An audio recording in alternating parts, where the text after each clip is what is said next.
할렐루야. 오늘 여러분들과 같이 나눌 말씀은 제2차 선교여행이죠. 2차 선교여행. 특별히 마케도냐에서의 선교.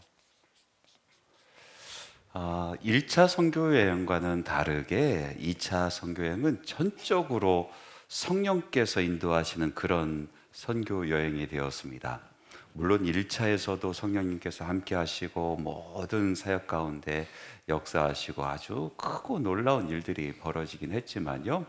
그래도 사도 바울과 바나바가 자기들이 계획했었던 대로, 물론 중간에 좀 안 좋은 일도 있었지만 계획했었던 대로 이렇게 선교 여행이 잘 진행이 될 수 있었죠. 근데 2차 선교 여행은요, 사도 바울과 바나바가 생각지 못한 그런 일들이 벌어집니다. 계획한 대로 되는 게 하나도 없어요. 계획한 대로 되지 않고 오히려 계획하지 못했던, 또 안 했던, 꿈도 꾸지 못했던 그런 일들이 벌어지고, 그리고 그쪽으로 발걸음이 계속해서 인도해지게 된 겁니다. 그래서 2차 선교 여행은 성령께서 전적으로 역사하신 그런 선교 여행이다, 이렇게 평가를 합니다.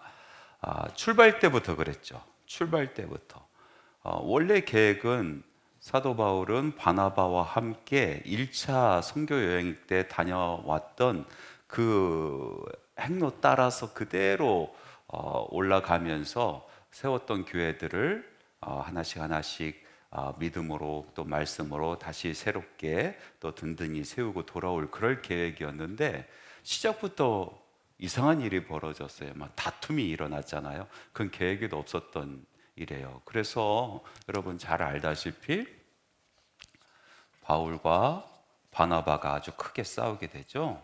그냥 조금 싸운 게 아니라 크게 싸웠다고 성경에서 그렇게 이야기하고 있어요. 누구 때문에 그래요?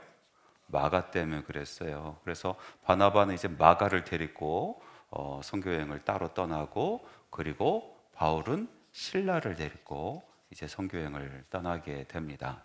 그 지도를 한번 보면은요,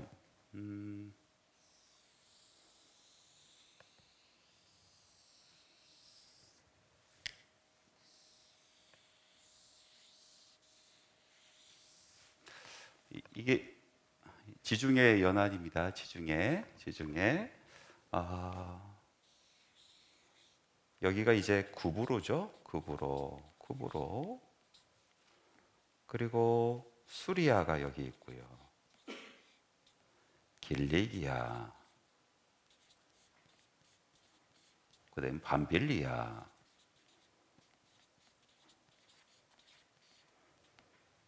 그리고 여기가 아시아,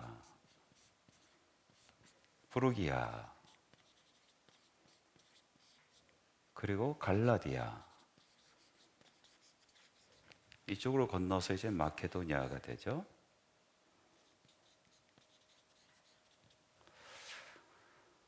바나바와 마가는 구브로로 갔어요. 안디옥에서 구브로로 가게 됩니다. 그리고 바울과 실라는 수리아를 지나서 길리기아를 지나서 밤빌리아에 있었던 더베와, 그리고 그 옆에 있는 성 루스드라로 가게 되죠. 이건 계획하지 않은 거예요. 따로 떨어져서 갈 생각도 없었고, 원래는 구브로를 통해서 이 밤빌리아 올라가서 안디옥, 그리고 이고니온, 누스드라, 더베 이렇게 돌아올 생각이었는데 엉뚱한 일이 벌어져서 지금 엉뚱한 길을 가게 된 겁니다. 가만히 보니까요, 구브로는 누구 고향이에요? 바나바 고향이죠. 예? 그리고 바울은 어디 출신이에요? 다소, 길리기아 다소 출신이에요. 그래서 제가 보기에는 고향 쪽으로 발걸음이 간 것 같아요. 바나바는 아무래도 자기가 편하죠. 이제 새로운 선교 여행을 떠나는데 좀 익숙하고 친숙한 그 길부터 가는 어떤 사람의 본성이 아닐까, 그렇게 생각이 듭니다. 그래서 바울은 자기 고향이 있는 다소 이 길리기아 지방을 통해서 이쪽으로 올라가게 되고, 바나바는 구브로로 가게 되는 거죠. 이렇게 선교여행을 떠나면서 이제 첫 번째 사건이 누구 만나는 사건이 벌어집니다. 16장 1절. 여러분 사도행전 성경책을 딱 한번 피세요. 예. 그리고 또 없으신 분들 앱을 딱 피세요. 16장 1절부터 우리 말씀을 읽어가면서 같이 말씀 나누죠. 바울이 더베와 루스드라에도 이름에 거기 디모데라 하는 제자가 있으니 그 어머니는 믿는 유대 여자요 아버지는 헬라인이라. 자, 루스드라에서 누굴 만났대요? 디모데를 만났대요.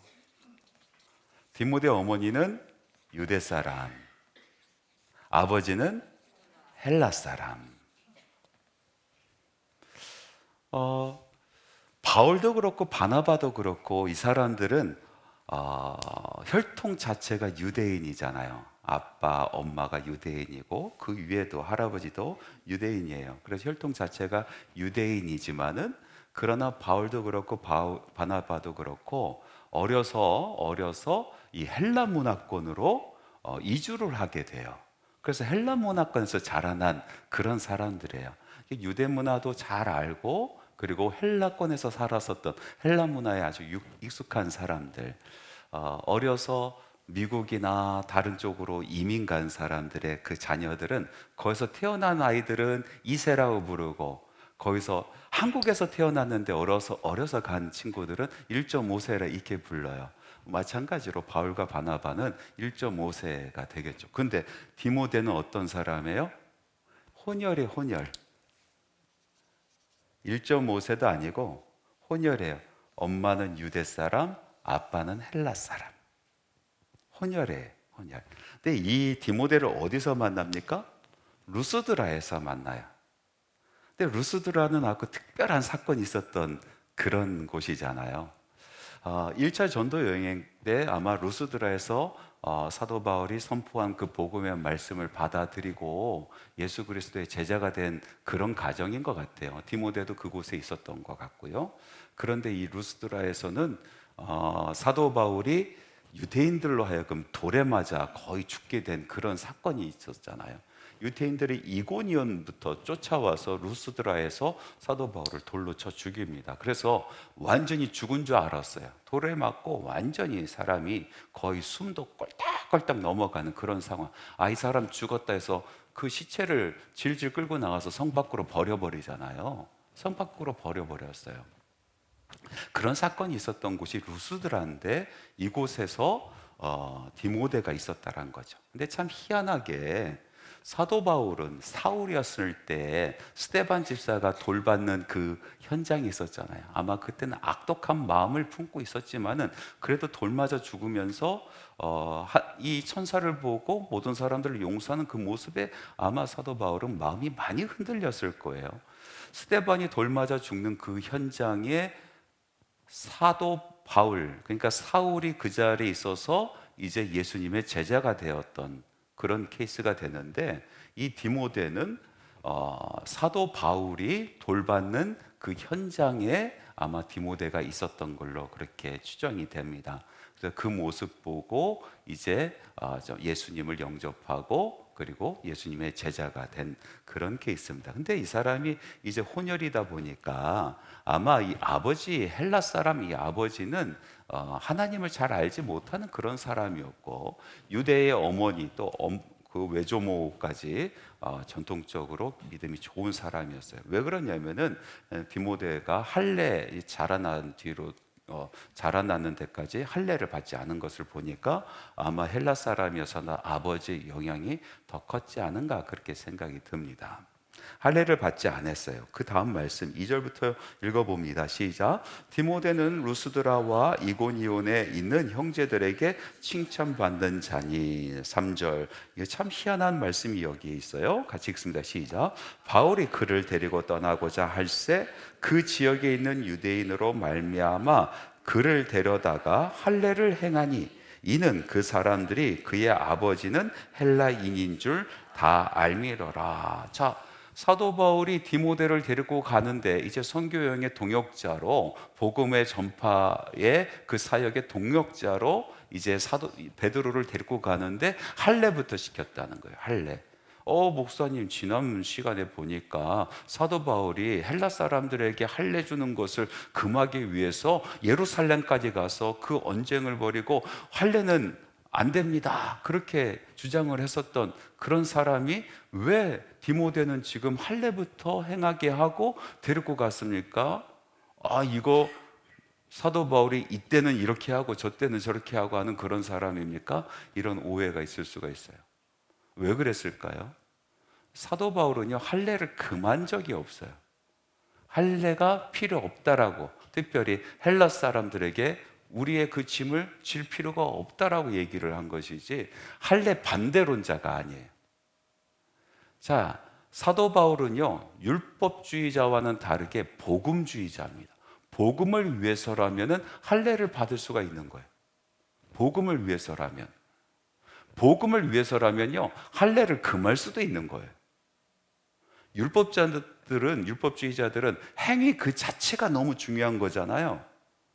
그래서 사실은 이 사람들이 율법을 위해서 무슨 행위를 주장하는 것이 아니라 행위가 그냥 중요한 거예요. 그런데 이 복음주의는 그렇지 않은 거예요.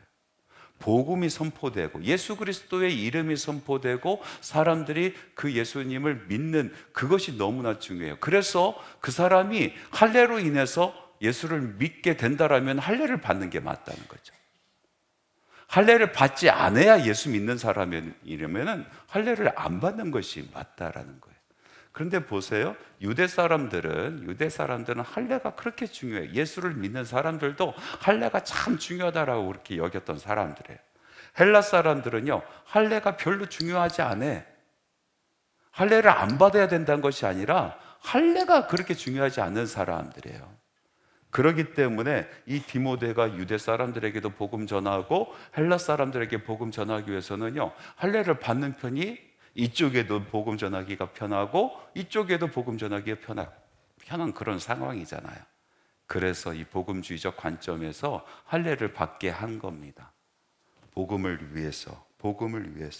그의 생각은 고린도전서 9장 20절에서 23절 말씀에 보면은 아주 명확하게 나타나 있어요. 그의 입장. 한번 같이 읽어보겠습니다. 이게 사도 바울의 신학이에요. 복음주의적 신학. 같이 읽습니다. 시작. 유대인들을 얻고자 함이요, 율법 아래에 있는 자들에게는 내가 율법 아래에 있지 아니하나 율법 아래에 있는 자 같이 된 것은 율법 아래에 있는 자들을 얻고자 함이요, 율법 없는 자들에게는 내가 하나님께는 율법 없는 자가 아니요 도리어 그리스도의 율법 아래에 있는 자이나 율법 없는 자와 같이 된 것은 율법 없는 자를 얻고자 함이라. 내가 율법으로부터 자유로운 사람인데, 그러나 내가 굳이 율법을 지켜가면서 살아가는 것은 율법을 지키는 것을 너무 중요하게 여기는 사람들을 얻고자 하며 그들에게 복음의 말씀을 전하고자 하며, 율법이 없는 사람, 나는 그리스도의 율법으로 아주 철저하게 살아가는 사람이지만은 그러나 율법 없는 사람처럼 같이 지내는 것은 그들을 얻고자 함이라. 이것이 복음주의적 관점, 그런 신앙. 우리들의 믿음이 그런 겁니다. 여러분, 우리 개신교의 믿음은요, 복음주의적 믿음이에요. 어떤 행위가 중요한 것보다도 예수 그리스도가 중요해요. 복음의 말씀이 선포되는 것이 더 중요한 겁니다. 자, 그 다음 말씀을 우리가 또 읽어볼까요? 4절과 5절 말씀 같이 읽습니다. 시작. 여러 성으로 다녀갈 때에 예루살렘에 있는 사도와 장로들이 작정한 규례를 그들에게 주어 지키게 하니 이에 여러 교회가 믿음이 더 굳건해지고 수가 날마다 늘어가니라. 여러 성으로 다녔다. 여기 길리기아를 통해서 밤빌리아, 더베아, 루스드라 이 지역에 있는 여러 성을 다녔면서 무엇을 설명을 해줬어요? 복음의 말씀을 이미 선포를 했고 그곳에 교회가 생겼지만은 그 교인들에게 전한 말이 다시 있었어요. 그것은 예루살렘 제2차 예루살렘 종교회의 때 결정된 내용들, 교회가 정한 그 규례, 그 규례들을 이쪽에 있는 교회 성도들에게 잘 설명을 해주고 그렇게 살도록 그렇게 지도를 했다라는 거예요. 그러면 제2차 예루살렘에서 있었던 그 종교회의에서 결정된 사항이 뭔지 기억이 나십니까? 기억나세요? 예, 기억이 하나도 안 나시고 여러분은 저 사람이 이야기해 주겠지 하고 지금 쳐다보고 있는 그런 눈치예요. 저는 친절하게 다시 한번 설명해 드립니다. 그때 이제 할례 문제로 예루살렘에서 종교회의가 크게 일어났죠. 왜냐하면은 어떤 사람들이 안디옥 교회까지 찾아와서 안디옥 교회에 있는 그 헬라 사람들에게 너희들 예수 믿어서 구원받는 것이 아니라 할례 받아야 구원받는다 이렇게 이야기를 했어요. 그 할례가 없이 살아갔었던 사람들이 이제 복음의 말씀이 다르냐 하면서 이제 거기 논쟁이 벌어졌죠. 그때 바울과 바나바가 예루살렘까지 내려가서 이제 종교회의가 열렸어요. 종교회의 결론이 뭡니까? 할례 필요 없다. 헬라 사람들에게 할례 받게 할 이유가 없다. 우리는 믿음으로 말미암아 구원에 이르는 것, 그것이 복음이다라고 우리가 다시 믿는다. 왜? 하나님께서 헬라 사람이나 유대 사람이나 믿는 그 사람들에게 성령을 주셨고 그들이 회개하고 구원받는 사건들이 있었기 때문에 믿음으로 말미암아 구원받는 것이지 할례로 인해서 구원받는 것이 아니다. 꽝꽝꽝 결론을 내리죠. 그러면서 헬라 사람 당신들에게도 우리가 이야기할 것이 있습니다. 당신들의 삶들이 너무나 난잡해요. 헬라 문화권에서 살다 보니까 이렇게 음행하는 사람들이 너무나 많이 있습니다. 예수님을 믿었으면 정결한 삶을 살아야 되지 왜 여전히 헬라 문화권에서 했었던 그 문화의 풍속대로 음행을 합니까? 한 여자와 한 남자가 만나서 가족을 이루고 둘이 아름다운 그 가족을 이루면서 성생활을 해야 되지 왜 다른 집에 있는 여자와 통관을 하고 또 다른 남자를 만나는 이런 헬라 문화권의 그런 난잡한 그런 성문화를 왜 따라서 합니까? 그래서 그거를 금지시키잖아요. 정결한 삶을 삽시다. 헬라 사람들이요 문화가 그렇다라고 하더라도 예수 믿는 사람들은 정결해야 됩니다 하면서 그런 어떤 음행하는 것을 금지했어요. 두 번째, 우리 유대 사람들이 당신들과 같이 예배하고 같이 밥을 먹고 식탁 공동체를 누리고 싶은데 당신들이 너무나 무분별하게 우리가 혐오스럽게 여기는 그런 음식들을 계속 앞에 갖다 펼쳐놓고 먹는 것이 우리들은 너무나 힘듭니다. 유대 사람으로서 너무 힘듭니다. 같이 밥 먹고 싶어요. 그러니까 우상에게 바쳤었던 그런 재물 말고 정말 정결한 음식 우리 같이 먹읍시다. 피채 먹지 말고 그리고 목매달아 죽인 그런 음식들 먹지 말고 좀 경건하고 정결한 음식을 먹으면 우리들도 여러분들과 함께 같이 식탁 공동체를 누릴 수 있습니다 하면서 그렇게 헬라 사람들에게 권면을 하잖아요. 그래서 그거를 가르치는 거예요. 교회가 결정된 것을 그곳에 가서 가르쳤어요. 그러다 보니까 평소에는 헬라 사람들과 유대 사람들이 예배 마치고 식사도 같이 못하고 삶을 교류하기가 참 어려웠는데 이 사람들이 음행을 끊고 그리고 같이 먹을 수 있는 식탁 자리가 됐거든요. 그러니까 예배 마치고 같이 식사를 나누고 기쁨도 나누고 거기에 웃음꽃이 피고 여러분 먹을 때 얼마나 즐거워요. 같이 먹으면서 즐겁고 이 성령 안에서 그 교제가 막 살아나니까 교회가 바뀌기 시작하는 거예요. 그래서 어떻게 됐다? 오늘 말씀해 보니까 여러 교회가 믿음이 더 굳건해졌다. 참 좋은 친교가 이루어지니까 믿음이 더 굳건해지고 그리고 수가 날마다 늘어나더라. 여러분요, 교회는 질서가 있고 그리고 모든 사람들이 그 질서에 잘 순응을 하기만 하면요 교회는요 태생 자체가 부흥하게 돼 있어요. 교회는 다른 거 안 해도 함께 모여서 예배 잘 드리고 그리고 같이 먹고 또 교제를만 잘하면요 교회는 자연스럽게 부흥하게 돼 있어요. 부흥 안 되는 게 이상한 거예요. 부흥 안 되는 교회를 보면은 이 질서를 역행하는 그런 일들이 참 많아요.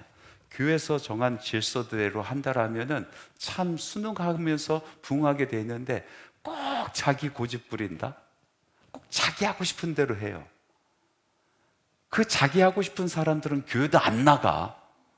10년이고 20년이고 자기 하고 싶은 대로 해요. 교회가 계속 정체되는 거예요. 계속 쪼그라드는 거예요. 오늘 말씀에도 보니까 교회가 정한 그런 어떤 질서를 너무나 잘 지키는 거예요. 그러다 보니까 예배에 기쁨이 있죠. 회복이 있죠. 교제 안에서 또 기쁨이 있죠. 서로의 위로가 있죠. 교회는 자연스럽게 부흥하는 거예요. 자연스럽게. 자, 그 다음에 이제 벌어지는 사건들이 있는데 이 말씀들은 참 희한한 말씀들이 이제 벌어집니다. 자, 6절 말씀 같이 읽어봅니다. 시작. 성령이 아시아에서 말씀을 전하지 못하게 하시거늘 그들이 부르기아와 갈라디아 땅으로 다녀가. 자, 여기서 보세요, 로스들아. 여기서 바울이 생각했을 때 자기는 어느 쪽으로 가려고 했어요? 예, 이 소아시아 쪽으로, 이쪽으로 가려고 했는데 성령이 못 가게 하는 거예요. 그래서 어디로 갔다? 뒤로 오더라 부르기아와 갈라디아를 거쳐서 무시아라는 곳으로 갔다, 이 말씀이에요. 부르기아와 갈라디아에서 어떤 복음에 큰 사건이 있었어요? 없었어요? 하나도 없어요. 그냥 그곳을 지나갔다라는 말씀밖에 없어요. 성령이 막으신 거죠. 막으신 거죠. 자, 그리고 무시아로 갔어요. 무시아. 조시는 분이 있어서 내가 그분 딱 집어가지고 이 말씀 서서 읽게 하려고 이렇게 생각이 방금 들었다가 상처받을 것 같아서 제가 같이 읽습니다. 자, 7절 말씀 같이 또 읽어봅니다. 시작. 무시아 앞에 이르러 비두니아로 가고자 애쓰되 예수의 영이 허락하지 아니하는지라. 비두니아는 이 갈라디아, 이쪽이 비두니아. 무시아에서 이제 복음의 말씀을 가지고 비두니아로 가야겠다 했더니 여기서도 예수의 영이 허락하지 않았다. 그래서 어디로 갑니까? 다시 돌아서 마케도니아 가기 전에 들어와. 이로 들어와로 갔어요. 들어와로. 와가 아니라 아입니다. 농담에 들어와로 갔어요.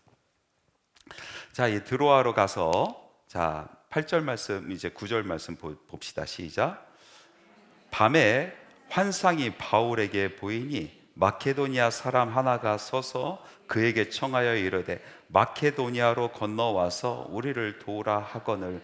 자, 사도 바울이 이 일행이 너무나 황당한 거예요. 처음부터 일이 이렇게 꼬이더니 가는 곳곳마다 막히는 거예요. 길이 문이 막혀요. 이쪽으로 가도.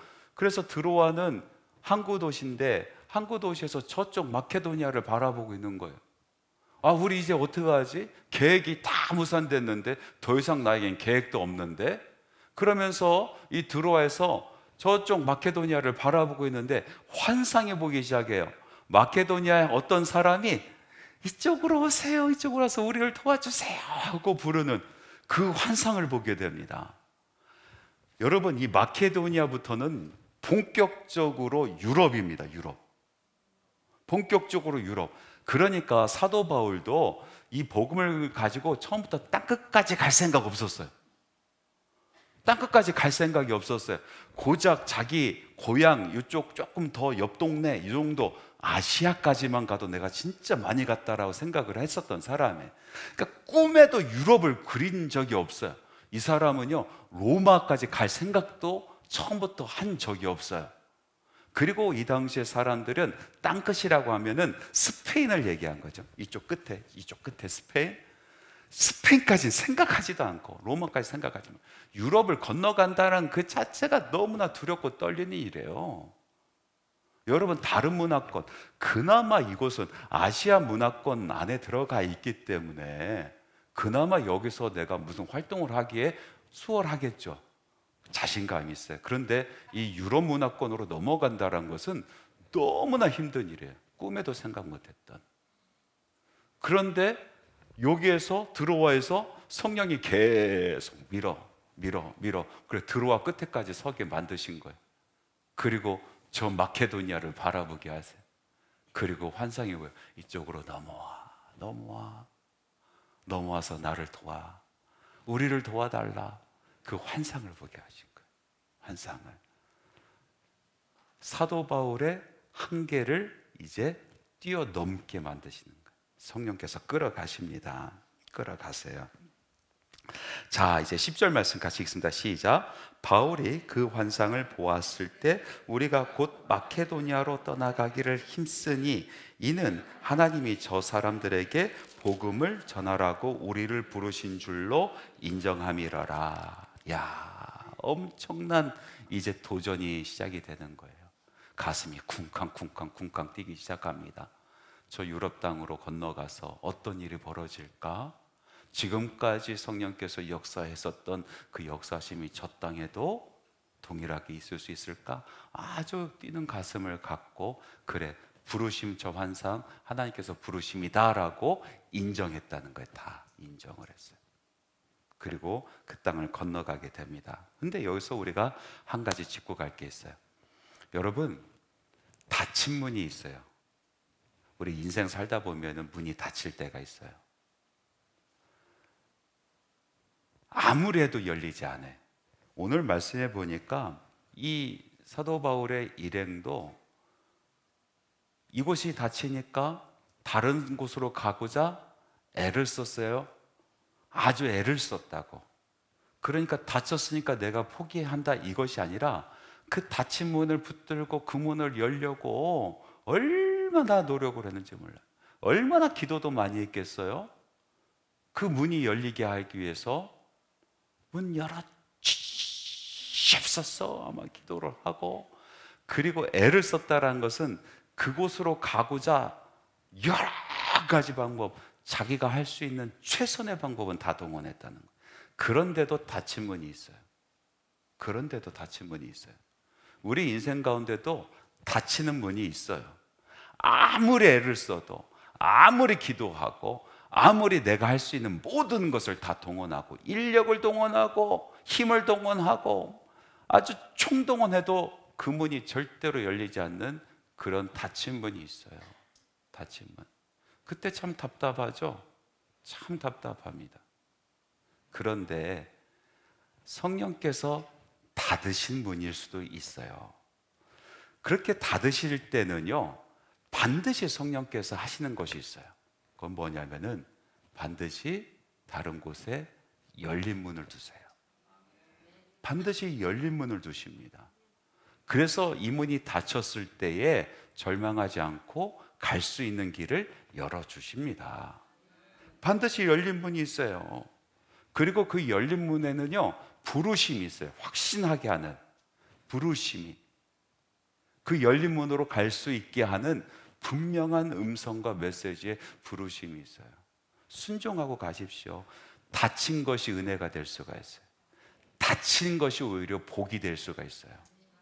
그리고 이렇게 열렸을 때는 하나님께서 예비하십니다. 예비하세요.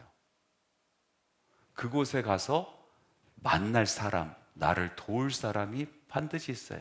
서쪽으로 가면 귀인이 있는 것이 아니라 성령께서 여신 문으로 가면은 반드시 도울 하나님이 예비하신 사람이 있다는 거예요. 여기서도 보세요. 구브로로 가려고 했어요. 그런데 성령께서 막으신 거예요. 사건으로. 그래서 계획하지도 않는 길을 떠나서 루스드라 가서 누구를 만납니까? 디모데를 만나요. 디모데를 만날 생각이 없었어요. 그런 계획이 없었어요. 근데 성령께서 그쪽으로 문을 여시고 순종하다 가다 보니까 거기에 준비된 사람이 있어요. 너무나 충성스러운 일꾼 아닙니까? 디모데는. 그런 사람을 어떻게 만나요? 일평생 디모데 같은 사람 내 옆에 한 사람만 있어도요, 그 인생은 성공한 인생이에요. 참 인복 있는 인생이잖아요. 그리고 갈 때마다 막혀. 그리고 드로아에서 만난 사람이 있어요. 누굴 만났습니까? 누가를 만났어요. 누가. 아이 목사님, 성경 말씀에 누가 만났다라는 기록이 하나도 없는데요. 근데 여러분 보세요. 10절 말씀 한번 보세요. 10절 말씀. 자, 같이 한번 읽어봅니다. 시작. 바울이 그 환상을 보았을 때 우리가, 여기 동그라미 쳐놓으세요. 여기 동그라미. 이거 중요한 단어입니다. 우리가. 지금 이 사도행전을 누가 쓰고 있어요? 누가가 쓰고 있잖아요. 누가가 쓰고 있어요. 그전에는 이 사람이 하다가 지금 문체가 완전히 바뀌어요. 이때부터는 우리가야. 그러면은 누가가 이 안에 들어가 있어요, 없어요?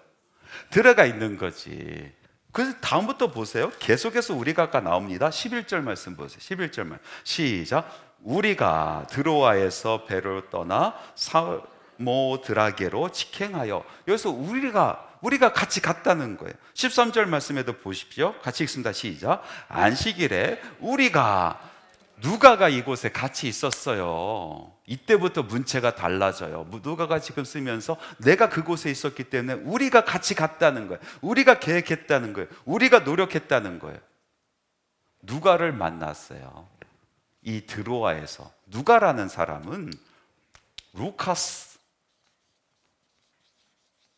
헬라 이름이에요. 누가, 루카스. 헬라 사람, 마케도니아 지역에 있는 사람, 마케도니아 사람. 마침 드로아에 와 있다가 바울의 일행을 만난 거죠. 이 사람은 어떤 사람이었어요? 의사였어요. 마케도니아 지역에서 활동하는 의사였단 말이죠. 근데 드로아에 왔다가 사도 바울의 일행을 만났어요. 사도 바울이 아마 많이 몸이 안 좋았을 겁니다. 그래서 의사를 찾았을 거예요. 그때 루가라는 의사를 만나게 된 거예요. 왜 사도 바울이 몸이 안 좋았을까요? 예? 루스드라에서 돌에 맞아서 죽었다니까. 사람들이 죽은 줄 알고 그 시체를 질질질질 끌고 가서 성 밖에 버렸다니까요. 여러분 돌에 한번 맞아 보셨어요? 여러분 돌 하나 맞으면은요 평생 갑니다. 얼마나 아파요. 마음도 아파요. 돌 맞으면 마음도 아파요. 그렇게 돌 맞아 죽을 정도로 맞았던 사람이니 그 몸과 마음이 얼마나 아팠겠어요. 아마 때가 되면 온몸이 쑤셨을걸요. 그 돌 맞았을 그때가 되면, 가을만 되면 허리 쑤시는 사람도 있잖아요. 그때가 되면 참 몸이 안 좋은 사람, 그때 누가라는 의사를 만났어요. 그래서 드로아에서 마케도니아로 넘어갈 수가 있었습니다. 왜? 누가는 마케도니아 사람이, 이쪽 지역을 잘 아는 사람이니 그 사람 따라갈 사람이 있는 거예요. 문이 막혔는데 열린 곳으로 가니 하나님께서 예비하신 사람들이 있어요. 반드시 있습니다. 그리고 이렇게 가는데 하나님께서 열린 문으로 갈 때부터는요, 그때는요 하이패스입니다. 하이패스. 그냥 쭉쭉쭉 가는 거예요. 그 다음부터는 보세요. 여러분이 안 믿는 것 같아가지고 11절 말씀 같이 한번 읽어봅시다. 11절 말씀 시작. 우리가 드로아에서 배로 떠나 사모드라게로 직행하여 이튿날 네아폴리로 가고, 이튿날 넘어가서 네아폴리로 갔어. 며칠 걸렸다고요? 이틀이 걸렸어요. 이틀 걸렸어요. 그런데 이게 원래는 며칠 걸리는 곳이냐면은 사도행전 20장 6절 말씀에 이 똑같은 행성지가 나와요. 같이 한번 읽어봅시다. 한번 띄워보세요. 같이 읽습니다. 시작. 우리는 무교절 후에 빌립보에서 배로 떠나 닷새만에 드로아에 있는 그들에게 가서, 며칠 걸렸대요? 닷새. 배를 타고, 여기가 가까워 보이지만은 배를 타고 닷새 가는 그런 길이에요. 배를 타고 닷새 가는 길인데 성령께서 그 길을 열어서 그곳에 가는데 며칠 만에 갔다? 이틀 만에 갔다. 하나님께서 바람을 순풍을 부르시는 거예요. 그래서 돛에 순풍을 만나서 이틀 만에 가는 거예요. 이틀 만에. 여러분 열린 문으로 가면은 반드시 하이패스입니다. 순식간에 움직여집니다. 지금까지 꽉 꽉 막혀서 내가 어디를 가야 될지 알지 못하지만은 주께서 열시는 문으로 가면요, 하이패스예요. 제 인생을 돌아봐도 제가 막힐 때가 많았거든요. 아주 수도 없이 길이 막혀. 저처럼 이렇게 길 많이 막힌 적이 사람 찾아보기가 참 어려울 거예요. 길이 계속 막히는 거예요. 그런데 하나님께서 한번 길을 딱 여시는데 오 하다가 저는 눈 떠보니까 캐나다에 있어. 그냥 오 하다 보니까 캐나다에. 한국에 올 때도 길을 딱 여시는데 저는 한국에 올 계획이 하나도 없었어요. 저는 거기서 행복하게 살 사람이었어요. 행복하게 사는 것이 제 꿈이었어요. 거기서 단풍놀이 다니면서. 그런데 길을 여시는데 오 하다 보니까 여기 와 있어요. 대구로 내려갈 때도 오 하다 보니까 대구가 있어요. 저는요, 대구 그 교회는 안 되는 줄 알았어요. 다른 교회에서 저를 청빙하려고 계속 연락하고 있었어요. 그래서 저는 그쪽으로 생각을 하고 있었는데 오 하다 보니까 어느 순간 보니까 대구에 가서 설교를 하고 있더라고요. 한숨막으로 올라올 때도 순식간에 올라오는 거예요. 올 생각이 하나도 없고 계획도 하나도 없었는데 오 하다 보니까 여기 와 있어. 지금 여기 서 있습니다. 그러니까 하나님께서 여실 때는요, 하이패스에 하이패스. 순식간에 갑니다. 순식간에 갑니다. 걱정하지 마십시오. 문 닫으셨으면 반드시 열린 문이 있다. 열린 문으로 가면은요, 하이패스다. 그곳에는 반드시 예비하심이 있더라. 도우시는 손길이 있더라. 여러분, 이거 믿으시기 바랍니다. 우리를 그냥 두지 않으세요. 그냥 두지 않으세요. 자, 이렇게 해서 이 드로아에서 넘어가는 이야기를 이제 같이 한번 읽어봅시다. 자, 12절 말씀 같이 읽습니다. 시작. 거기서 빌립보에 이르니 이는 마케도냐 지방의 첫 성이요 또 로마의 식민지라. 이 성에서 수의를 유하다가, 여기서 보니까 첫 성이라, 이 안에 얼마나 많은 성이 있었어요. 이 그전에 네아폴리라는 곳에 도착하고 나서 그리고 빌립보로 갔잖아요. 근데 이게 상징적인 거예요. 상징적인. 첫 성은 아니었어요. 그러나 이게 첫 성이라는 거죠. 성령께서 인도해서 열었었던 그곳, 성령께서 역사하려고 준비했었던 바로 그곳, 유럽으로 이제 복음이 진출되는 첫 번째 그곳이 바로 빌립보다라는 그런 이야기로 첫성이라는 표현을 쓰고 있는 거예요. 이것이 첫성이었다. 성령께서 역사하려고 계획하셨던 첫성, 유럽을 향하여 복음이 들어가는 그 첫성이었다라고 이야기하고 있어요. 자, 그 다음에 13절 말씀 보세요. 여기서도 하나님께서 예비하신 아주 귀한 사람을 만납니다. 13절 읽습니다. 시작.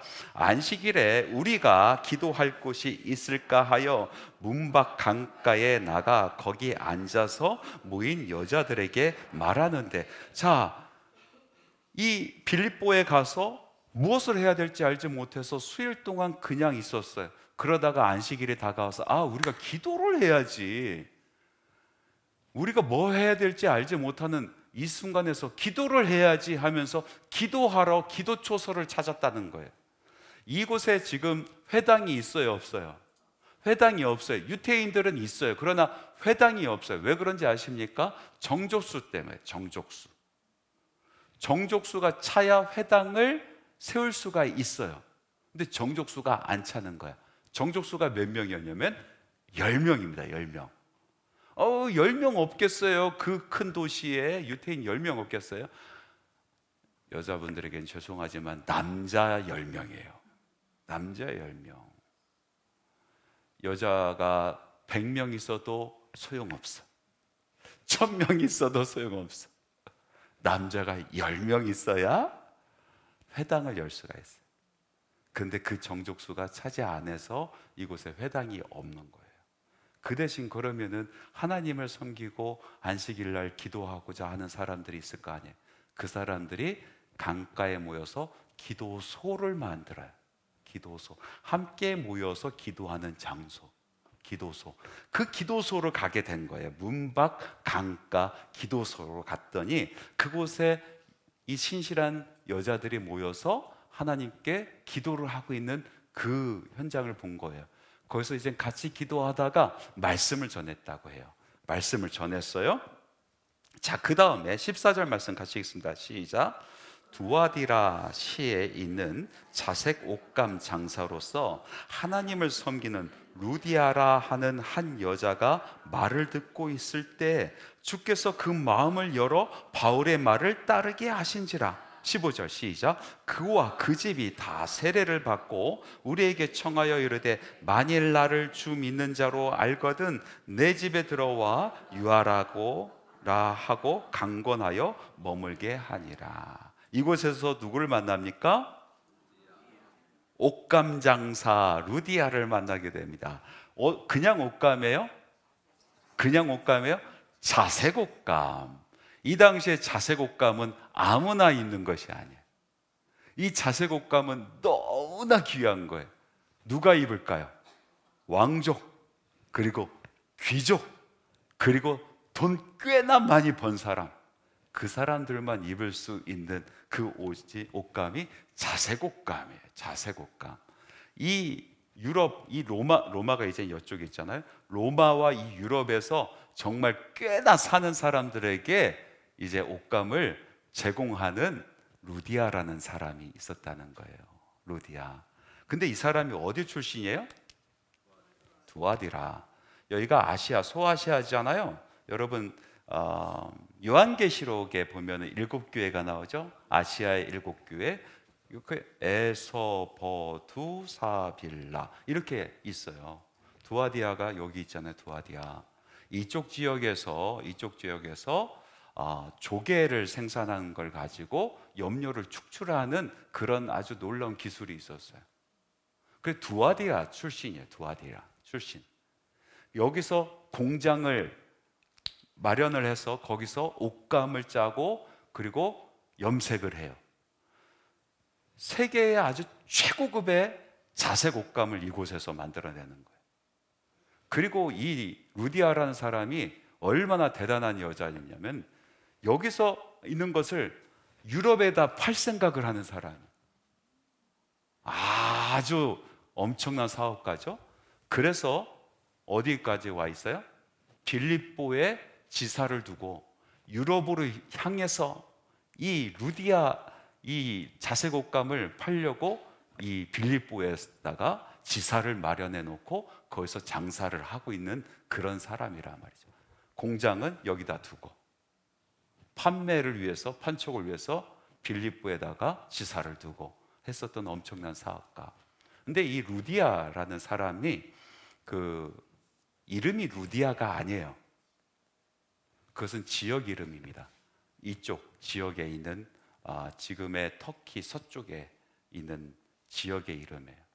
그러니까 사실은 이 루디아는 원래 더 성경 말씀에 보면 순두개라고 유오디아 또는 순두개 이렇게 표현되는 사람이 있죠. 그 사람이 빌립보에 자기의 집을 열어서 교회를 할 수 있게 했던 사람 순두개잖아요. 유오디아 순두개.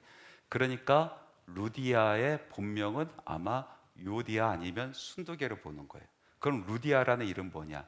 그것은 이 자색 옷감의 이 회사 이름으로 보는 거예요. 회사야. 루디아 패션. 루디아 패션이야. 그래서 그 사람의 이름을 그렇게 부르는 거예요. 루디아. 이 엄청난 사람을 만나요. 그런데 말씀해 보니까 강건하여 머물게 아니라 강건해서 머물게 했다. 강건했다라는 것은 한두 번 권하는 게 아니에요. 이것은 안 오면 안 될 정도로 아주 보이서 안 오시면 섭하대 하면서 끌고 가는 거야. 그 정도로 강건해. 충청도 사람을 끌고 갈 수 있을 정도로 그렇게 강건하는 아주 억척스러운 그런 사람의. 그런데 이 사람이 문을 열어서 이제 그곳에 교회를 세우게 하죠. 이런 사람을 만났어요. 이런 사람 하나님께서 만나게 하시는 거예요. 자, 그 다음에 또 만난 사람이 있습니다. 이 사람도 기도하면서 만납니다. 말씀을 16절 말씀 읽어봅시다. 시작. 우리가 기도하는 곳에 가다가 점치는 귀신 들린 여종 하나를 만나니 점으로 그 주인들에게 큰 이익을 주는 자라. 자, 기도하는 중에 만났어요. 루디아를 언제 만났어요? 기도하다 만났어요. 그리고 또 이 귀신 들린 여종을 언제 만나요? 기도하다 만나요. 그 뒤에 보면 간수 얘기가 나오는데 간수도 언제 만나요? 기도하다 만나요. 여러분, 기도하면은요 만나게 하십니다. 기도하면서 기도하는 사람을 만나세요. 여러분, 엉뚱한 곳에 가서 엉뚱한 사람 만나지 마시고, 예? 기도하는 곳에서 기도하는 사람을 만나십시오. 어쨌든 이 여인은 여종이었는데 점치는 그런 사람이었어요. 귀신 들린 사람이죠. 귀신 들린 사람. 왜 점을 칩니까? 예? 인류의 복지를 위해서 점을 칩니까? 다 돈 벌려고 점 치는 거 아니에요? 왜 점 보러 가십니까? 예? 돈 벌려고. 이게 다 돈이에요, 돈. 이 돈 때문에 이 점치는 사람이 있고, 그 돈으로 인해서 이익을 보는 주인들이 있어요. 주인들이 있어요. 그 다음 말씀 읽어봅니다. 이 귀신 들린 이 귀신이 이제 이야기하는 소리입니다. 같이 읽습니다. 시작. 그가 바울과 우리를 따라와 소리질러 이르되, 이 사람들은 지극히 높은 하나님의 종으로서 구원의 길을 너에게 전하는 자라 하며, 야, 이 사도 바울은 이 뻥끗 안에도 귀신 들린 이 사람이 고래고래 옆에서 소리를 질러요. 이 사람은요 하나님의 사람으로 구원의 길을 열려고 이곳에 온 사람입니다 하고 막 소리를 질러요. 너무나 좋죠. 내가 굳이 전도하지 않아도 이 귀신 들린 여자가 쫓아오면서 계속 전도를 해주니까 얼마나 좋아요. 좋을까요? 좋을까요? 예? 여러분, 한번 잘 생각해 보세요. 거라사에 귀신 들린 사람이 있었어요. 예수님께서 그곳에 갔어요. 지독히 귀신 들린 사람. 그래서 사람들과 같이 살 수도 없는 그런 사람인데, 이 사람이 예수님 보자마자 어떻게 표현을 합니까? 뭐라고 소리를 지릅니까? 지극히 높으신 하나님의 아들이야 하고 막 경배를 하는 거예요. 예수님께서 그 경배를 받으셨어요? 안 받으셨어요? 안 받으셨어요. 안 받으셨어요. 왜? 그것은 귀신의 소리이기 때문에. 같은 말이라도 근원이 달라요. 같은 말이라도 귀신의 소리는 귀신의 소리인 거예요. 귀신은 언제 돌변할지 몰라요. 여러분, 이 사탄 마귀 귀신의 장난이 처음부터 우리를 어렵게 하고 이상한 말을 하게 합니까? 아니요. 그 이야기를 들어봤을 때 정말로 이거 내가 하고 싶은 얘기인데, 이거 내가 평소에 생각했었던 얘기인데, 야, 이거 하나님의 말씀 같은 이야기인데, 이렇게 접근을 하지 언제 귀신이 엉뚱한 얘기합니까? 이렇게 이야기를 하다가 언제 돌변할지 모르는 거예요. 영이 다른 거예요. 영이 달라요. 그래서 그 다음 말씀 보세요. 그 다음 말씀. 자, 18절 말씀 같이 읽습니다. 시작. 이같이 여러 날을 하는지라 바울이 심히 괴로워하여 돌이켜 그 귀신에게 이르되, 예수 그리스도의 이름으로 내가 내게 명하노니 그에게서 나오라 하니 귀신이 즉시 나오니라.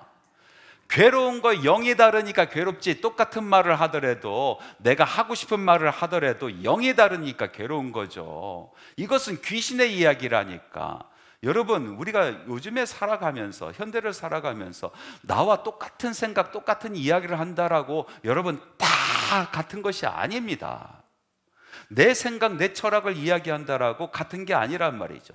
이단을 한번 가보세요. 가란 얘기 아닙니다. 여러분, 거기 가면요 똑같은 얘기 한다니까.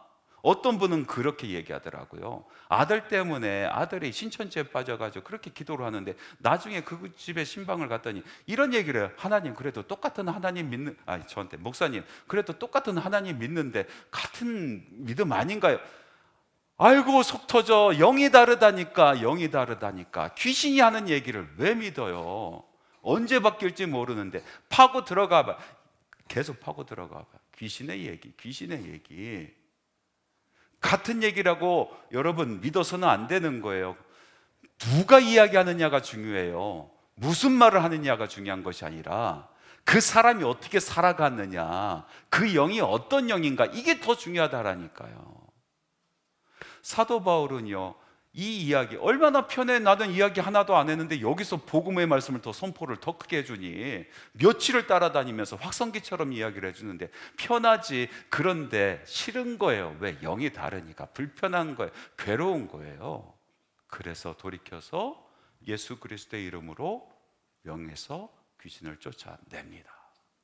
쫓아내요. 여러분 분별을 잘 하십시오. 오늘날은 참 분별이 필요한 때예요. 아무 소리, 같은 소리, 여러분 같은 소리라고 같은 영이 아닙니다. 아닐 경우가 훨씬 더 많아요. 분별하셔야 돼요. 무슨 말이 중요한 것이 아니라 그 사람이 어떤가, 그 사람이 어떻게 살아가는가 중요합니다. 영이 다를 수 있어요. 다를 수 있어요.